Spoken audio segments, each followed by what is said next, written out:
عليكم ورحمة الله وبركاته.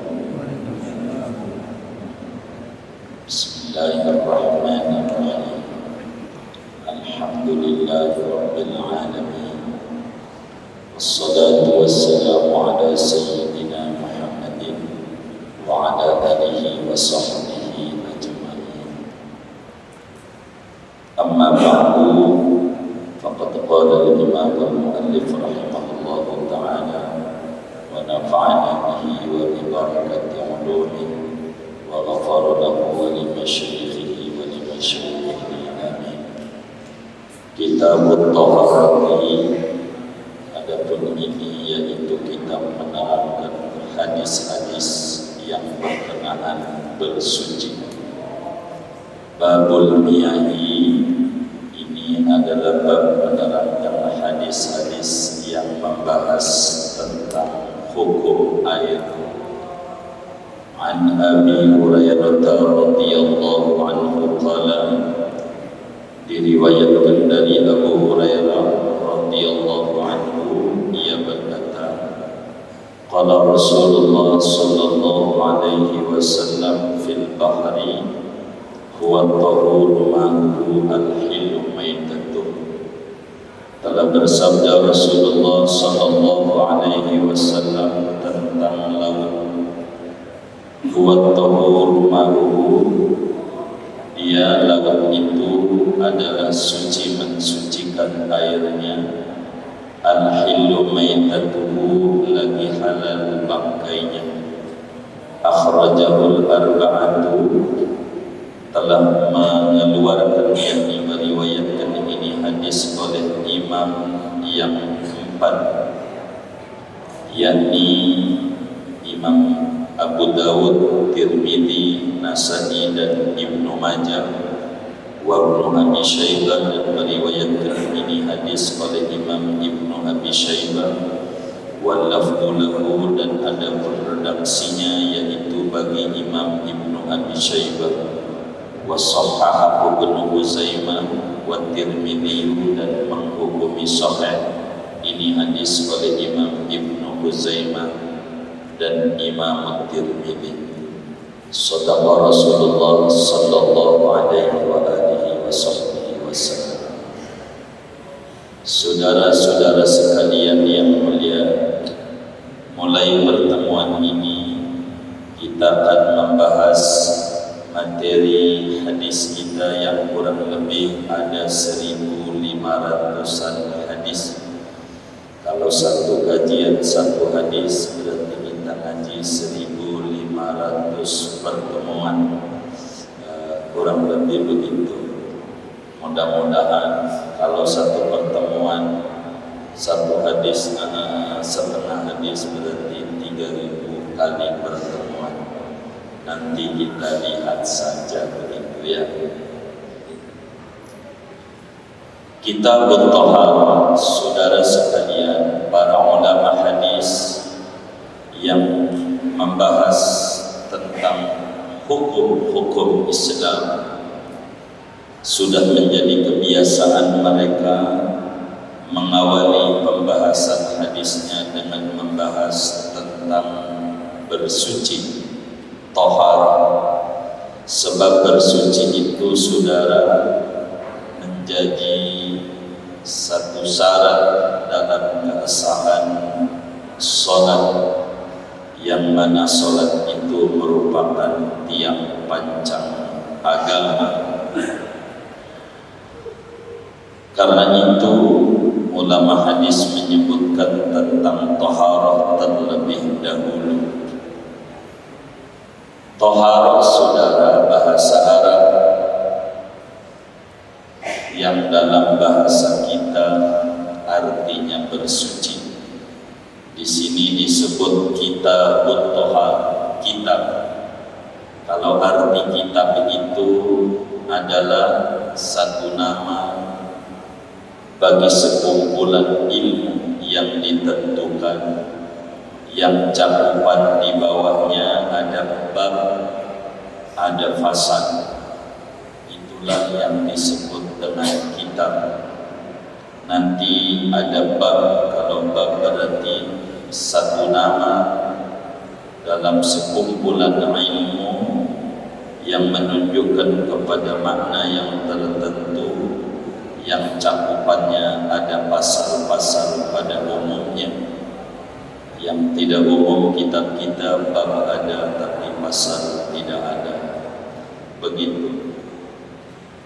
Taharah saudara dalam bahasa, karena taharah ada dua tinjauan. Ada tinjauan secara bahasa, ada tinjauan secara terminologi agama. Taharah dalam bahasa artinya al-khulusu minal adnas sawa'un kanat hissiyatan atau maknawiyatan. Taharah dalam etimologi artinya bersuci atau membersihkan daripada kotoran, yang mana kotoran itu ada yang fisik, ada kotoran non fisik. Begitu. Ada kotoran yang kelihatan, ada kotoran yang tidak kelihatan. Mana kotoran yang kelihatan? Biar gampang darah, begitu. Itu kotor najis. Mana kotoran yang gak kelihatan seperti mengeluh, itu najis juga. Najis batin namanya. Mengeluh itu juga kotoran, kudu dibersihkan. Makanya ada hadis Nabi yang beliau sabdakan, innal malaikata la tadkhulu baitan fihi kalbun. Kata Nabi, sesungguhnya malaikat pembawa kebahagiaan tidak akan masuk ke dalam rumah yang di rumah itu ada anjingnya. Ini rumahnya ada anjingnya enggak? Enggak ada. Begitu. Kalau rumahnya ada anjingnya, itu enggak bakalan bahagia hidupnya. Pertanyaannya, kita enggak ada anjingnya, tapi sering puyeng juga. Suka puyeng enggak? Sering. Nah ini, maka anjing itu apa? Anjing itu satu binatang yang kalau dikasih makan dikit melet-melet, dikasih makan banyak juga melet-melet. Itu anjing. Jadi sifatnya mengeluh, dikasih dikit melet, banyak juga melet. Maka kata Imam Ghazali, sesungguhnya malaikat yang membawa kasih sayang, tafsir hadisnya, tidak akan masuk ke dalam hati yang di hati itu ada sifat keanjing-anjingannya. Dagangnya dia untung segini, ngeluh, digitan, ngeluh, yang kayak begini ada najisnya, namanya najis batin, yaitu mengeluh. Padahal mengeluh itu mungkin sedikit melegakan perasaan, tapi tidak akan merubah keadaan. Taharah saudara dalam tinjauan bahasa mengandung 4 kategori. Dari sisi taharah secara umum, sebelum kita membedah hadis, yang pertama dalam Islam itu taharah berarti mensucikan dari hadas dan najis.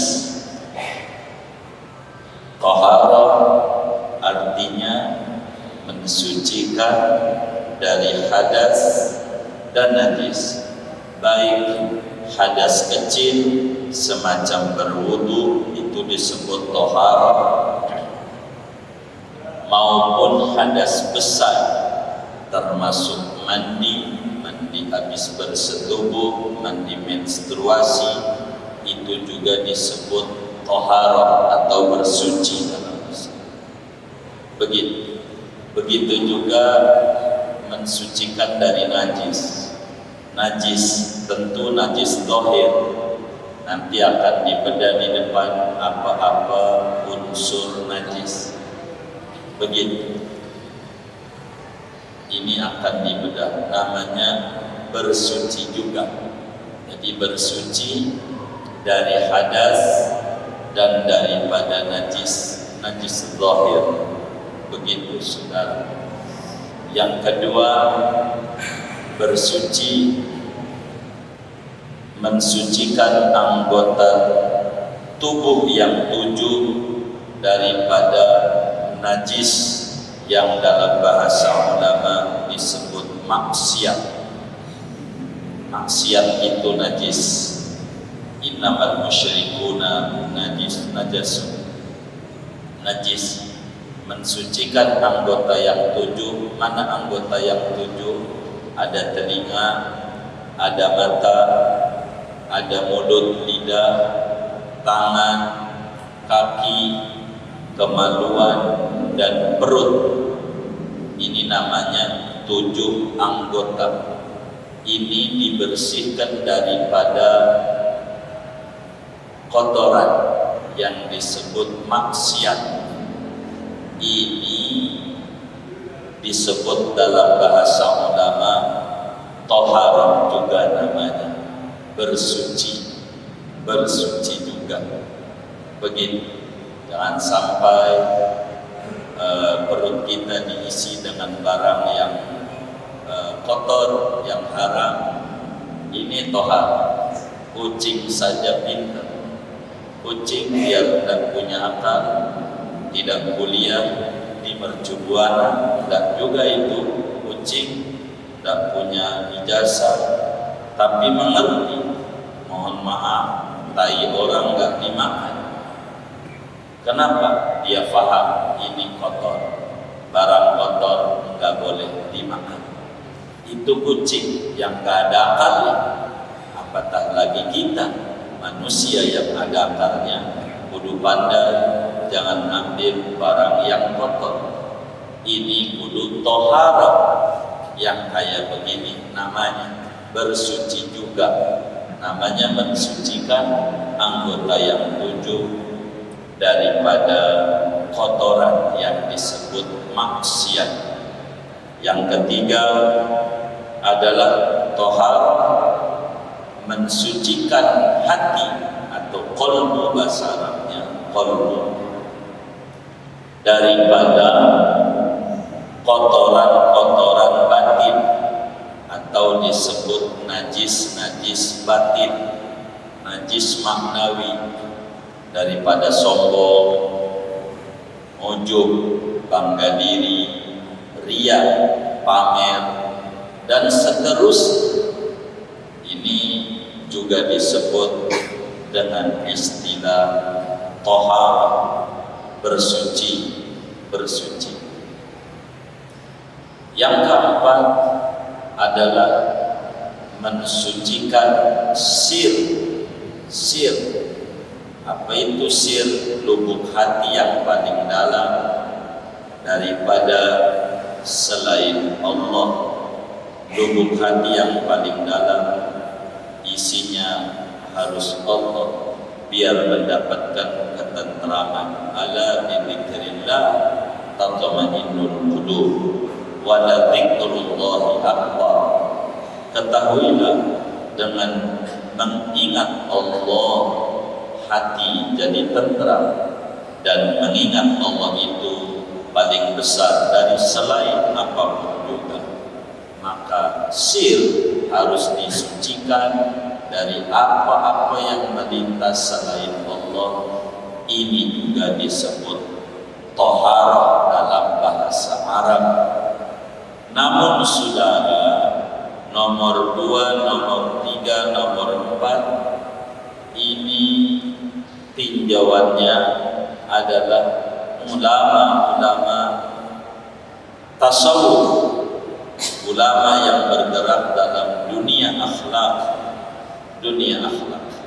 Ini tohar.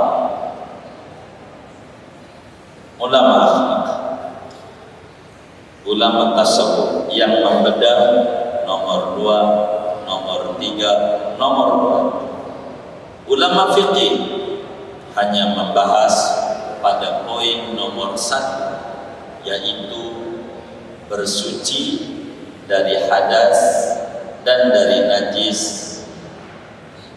yang zahir saja, hadas dan najis yang zahir saja. Oleh karena itu, karena kita kajiannya adalah kitab hadis dengan judul Kitabut Thaharah, maka al pada lafaz thaharah namanya alil ahdi, bersuci yang tertentu. Ini poin 1. Ini yang akan kita bedah pada hadis-hadis Rasulullah sallallahu alaihi wasallam di bawah ini, saudara. Oleh karena itu, thaharah dalam terminologi agama yang dikajian dalam hukum Islam adalah raf'ul mani'il mutarattibi minal hadasi awin najisi. Thaharah dalam terminologinya adalah menghilangkan penghalang yang ditimbulkan dari hadas atau dari najis. Itu yang disebut thaharah. Dalam definisi yang lain, thaharah adalah fi'lu ma tutawaqqafu alaihi sihhatus salati min wudu'in aw ghuslin aw tayammumin aw izalati najisi. Thaharah adalah mengerjakan hal-hal yang dibutuhkan untuk keabsahan sholat. Itulah thaharah. Jadi mengerjakan hal-hal yang membuat sholat jadi sah, semacam berwudu, semacam mandi, semacam bertayamum, dan semacam menghilangkan najis. Ini disebut thaharah. Banyak definisi ulama berbicara thaharah. Ada ulama yang menyebutkan thaharah dengan definisi raf'ul hadas wa izalatun najis aw ma fi ma'nahuma aw fi suratihima. Thaharah adalah mengangkat hadas dan menghilangkan najis, atau yang dalam bentuknya atau semaknanya. Itu juga disebut dengan thaharah, saudara, dalam agama. Dalam terminologinya, singkatnya, dengan kita mengkaji Kitabut Thaharah, sasaran tujuan yang akan dibedah 4. Yang pertama akan membedah tentang wudu. Yang kedua, kita akan membedah tentang mandi dalam agama. Yang ketiga akan membedah tentang tayammum sebagai pengganti daripada wudu dan mandi. Yang keempat, kita akan membedah tentang menghilangkan najis. 4 ini tujuan kita mengkaji hadis-hadis hukum berkenaan dengan bersuci, yaitu wudu, mandi, tayamum, dan menghilangkan najis. Untuk menuju 4 tujuan ini ada medianya, ada wasilahnya. Maka wasailut thaharah juga 4. Media untuk menuju bersuci ada 4. Yang pertama air. Inilah kemudian kiai kita menyebutkan babul miyah, bab menerangkan hadis-hadis tentang air. Karena kalau ngomong sholat kudu wudu, wudu ini ada medianya. Apa alatnya? Medianya untuk wudu. Ada air, ada debu. Nah, ini namanya untuk tayamum. Ada debu, begitu. Jadi ada air. Ini namanya disebut wasailul thahar. Ada air, ada debu, ada alat penyamak, ada menyamak, ada dabil. Ini diantara alat-alat atau wasailul thahar. Dan ini yang akan kita bedah saudara-saudara sekalian. Yang perlu kita pahami bersama hadirin,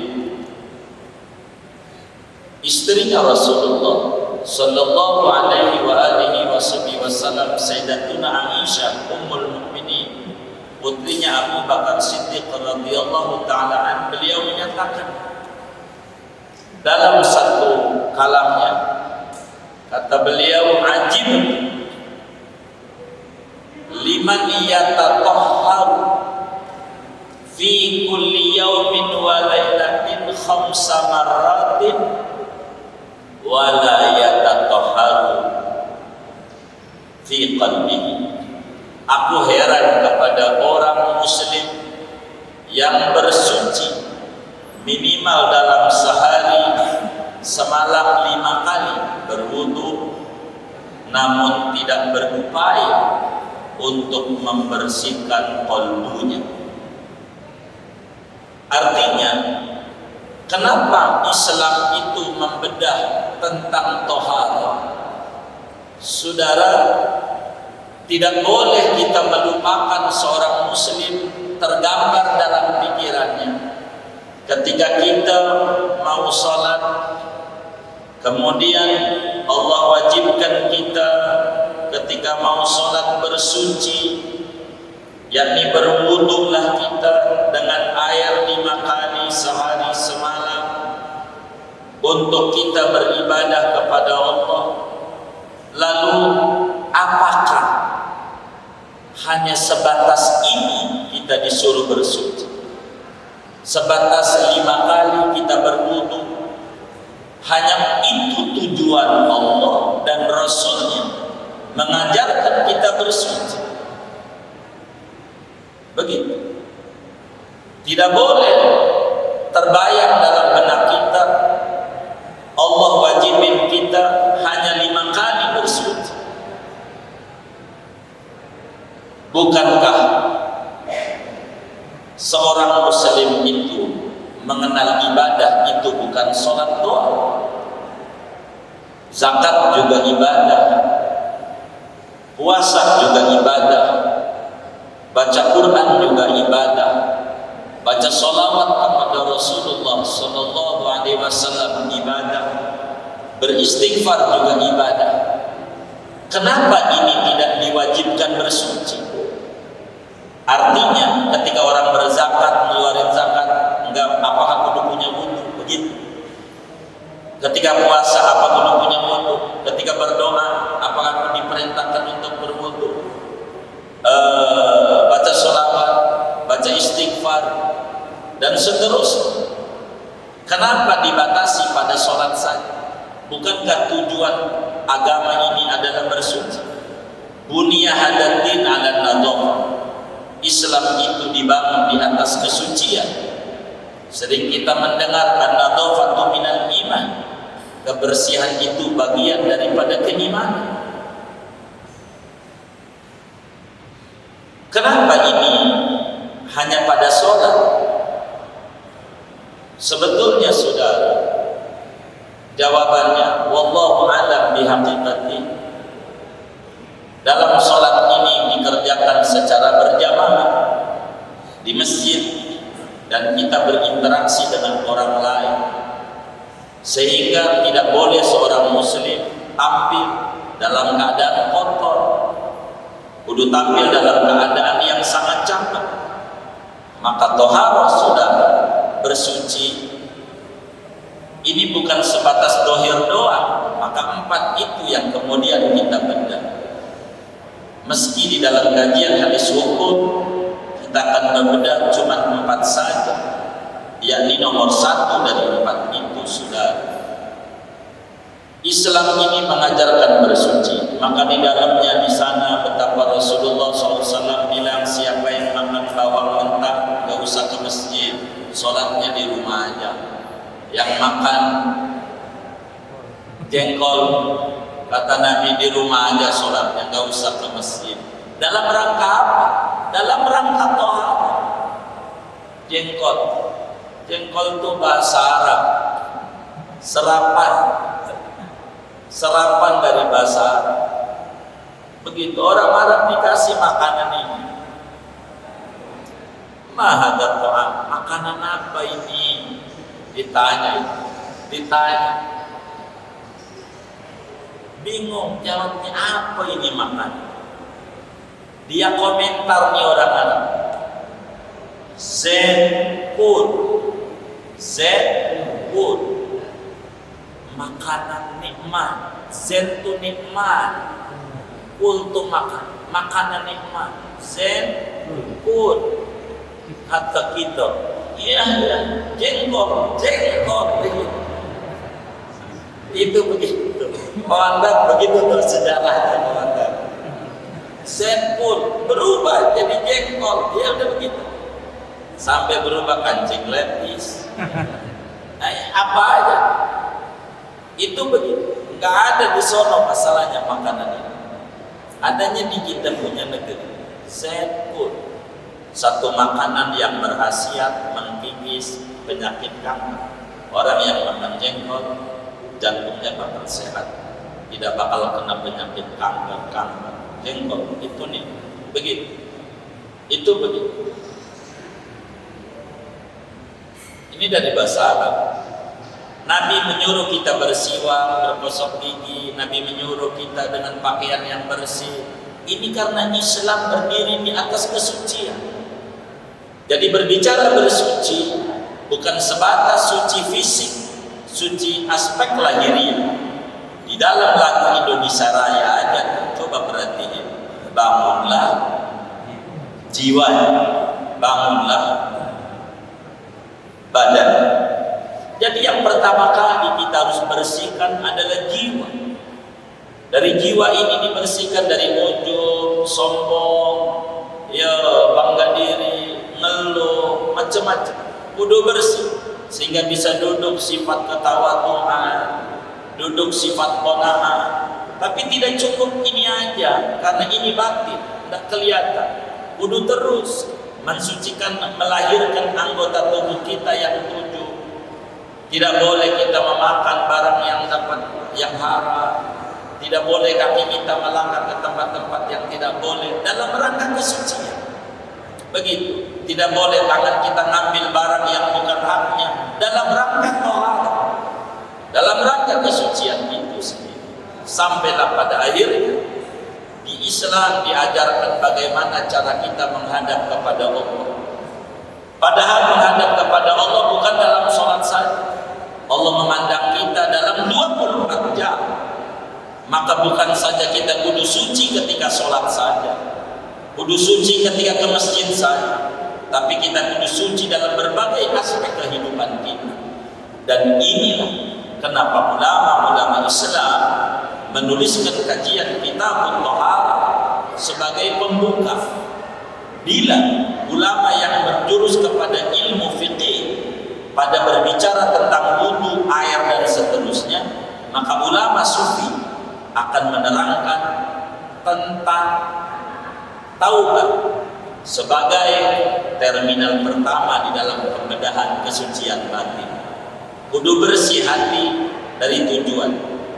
Ibnu Athaillah dalam hikamnya, beliau mengangkat berbicara thaharah dengan kalimat hikmah pertama, min alamatil i'timad 'ala al-'amal nuqsan raja inda wujudiz zalal. Di antara pertanda berpegangan pada potensi diri, kurangnya pengharapan kepada Allah, manakala gagal. Jadi sandarannya harus Allah, tidak boleh amal. Begitu. Ini namanya kesucian sir. Itulah yang poin keempat di dalam kajian toharoh yang tadi kita klasifikasikan. Oleh karena itu, saudara sekalian, ke depan kita akan mengkaji tentang babun niat. Karena berbicara bersuci, di antara alatnya adalah air, maka yai kita akan menjelaskan babul niyahi, bab menjelaskan tentang hadis-hadis yang membahas tentang air mana yang boleh buat wudu mandi, air mana yang tidak boleh buat wudu dan mandi, air mana yang buat minum juga nggak boleh, buat wudu apalagi. Ini nanti ke depan. Tapi janjinya kata DKM kita Bapak Dr. Jamil ini 25 menit. Udah lewat kayaknya dari 25 menit. Kita kajian segini dulu. Baik, nanti hadis kita bedah pertemuan mendatang. Hadis pertama, mudah-mudahan hadis pertama selesai pertemuan mendatang, biar kita 1.500 pertemuan rapi. Kalau enggak, bisa puluhan ribu pertemuan kajian kita. Sedikit demi sedikit, segini saja, mudah-mudahan ada manfaatnya. Sekelumit tentang toharoh sebelum kita membedah tentang hadis nomor 1, yakni berbicara babun niat. Wallahu a'lam bishawab.